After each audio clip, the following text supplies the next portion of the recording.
Hello, everyone. This is Bassem Bashra of the MontrealGazette.com and the Gazette Arts and Life section, and I'm here with Gazette film critic John Griffin, and we're going to discuss the 2008 World Film Festival, which kicked off last night and continues until September 1st. Hello, John. Hello, boss.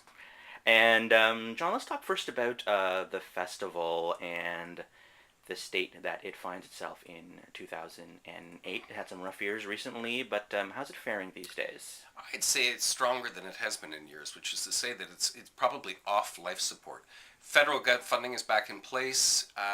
The ship of state appears fairly strong and moving in a forward position, so it's actually not a bad year. I think people would be interested to learn a bit about the logistics of covering such a sprawling festival. In the office the other day, you were joking about having to go home and watch 22 films, and it turns out that wasn't a joke.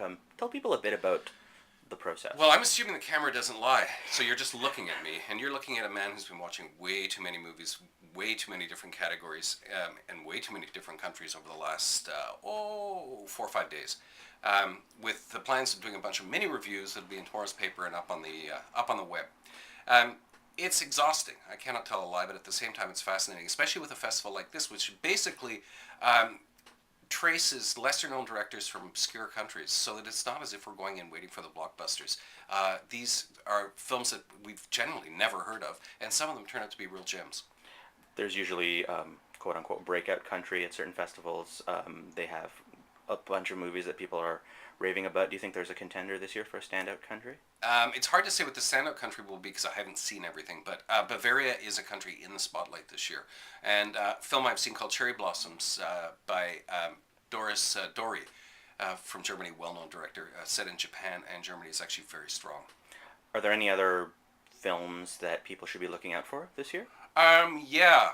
Well, first of all, let me advise, okay? Word of mouth is essential in this festival. You also have to pick up the catalog regardless of what it costs, or share it, because that's the only way you can actually gain access to a lot of material that I haven't seen yet. Having said that, I've seen a couple of films that I enjoyed very much. Died Young, Stayed Pretty is a history of poster art from the punk era onwards, which is really, really well done. Grief Walker, believe it or not, a story about death and how we should handle it, which I approached, just thinking, oh boy, this will be fun, is actually really, really well done. It's very moving, it's thought-provoking and challenging. There's some terrific shorts. What else have I seen that I really liked? I don't know. I've seen too much. I can't think anymore. That's cool. You gave people a lot to chew Lemon on. Tree. Lemon Tree's lovely. Lemon Tree, as he says, as he looks over for crib notes. Lemon Tree by Aaron Rickless from Israel.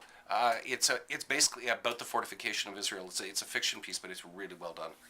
Cool. Recommend that too, and lots others. There'll be things that I haven't seen that you will just be knocked out by, I'm sure. Well, John, thank you very much. My pleasure. I have to get back to my mini reviews.